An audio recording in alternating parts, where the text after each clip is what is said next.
આમોદ તાલુકાના જૂના દાદાપોર ગામના ખેડૂતોને કોઈપણ જાતની નોટિસ આપ્યા વિના પાવર ગ્રીડ કંપની ખેતરમાં હાઈ ટેન્શન વાયર નાખી ખેડૂતોએ તૈયાર કરેલા ઉભા પાક ઉપર ટ્રેક્ટર ફેરવી દેતા ખેડૂતોમાં કંપનીની કામગીરી સામે રોષ જોવા મળ્યો હતો। અમદાવાદથી નવસારી જતી પાવર ગ્રીડ હાઈ ટેન્શન લાઇનનું કામ ચાલતા ખેડૂતોને નુકસાની વેઠવાનો વારો આવ્યો હતો।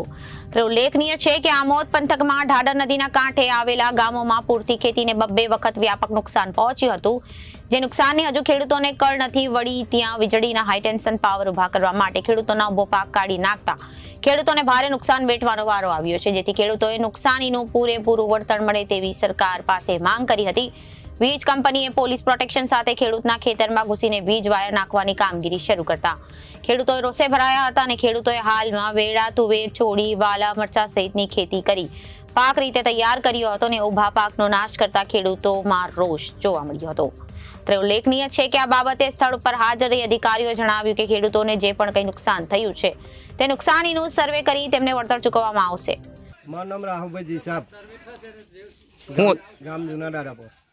શું સમસ્યા હતી અહીંયા આગળ ખેડૂતોની? સમસ્યા એવી છે અમારે કે આ હેન્ડ આપણે હાઈ ટેન્શનની લાઈન આવી છે અને આ જી બોર્ડવાળાએ વગર અરજીએ કે વગર નોટિસ આવેલા વગરનું જ આ બધું કામ ચાલુ કરી દીધું અને અમારા લગભગ 1500 થી 1600 છોડવા કેળાના ભાગી જાય તો એનું વળતર કશું નક્કી કર્યું નહીં આ લોકોએ અને પોલીસ પ્રોટેક્શન લઈને આવીને ડાયરેક્ટ જ ચાલુ કામ કરી દીધું છે અને અમને નહીં જાણ કરી કે કશું નહીં કે ભાઈ છોડવા દીઠ કેટલા પૈસા મળશે કે શું મળશે એવું કશું કીધું નથી। એક તો અમારે રેલ આવી હતી એની અંદર બધું ટણાઈ ગયું અને હવે બેરા ઊભું કર્યું ત્યાં ઉપરથી પાછા હવે આવાજ ભાગી કાઢવા રહ્યા તો આત્મહત્યા કરવાની ઈચ્છા થઈ જાય એવું કરીને આ ઊભા રહ્યા હવાય તો આના માટે અમારે વળતર સારામાં સારું જોઈએ।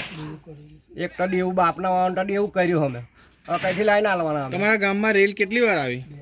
2 વાર રેલ આવી ઓનઘાટો, 2 વાર રેલ આવીને તે જબરજસ્ત રેલ આવી અહીંયા આગળ આપણે ઊભા છે અહીંયા આગળ ગરા હમું પાણી હતું એમાંથી બચાતા હવે આવા ટોળી કાઢવા વરે ગયા તો અમારે કરવું શું ને જીવવું કેવી રીતે? અમારે કોઈ જાતની નોટિસ કે કઈ તમને જાણ આવેલું નહીં, નોટિસ બોટિસ અમને કશું આવેલું નહીં આ લોકોએ અને પોલીસ પ્રોટેક્શન લઈ અને આવીને ડાયરેક્ટ કોમ જ ચાલુ કરી દીધું। એના માટે હવે અમારે શું કરવું આગળ?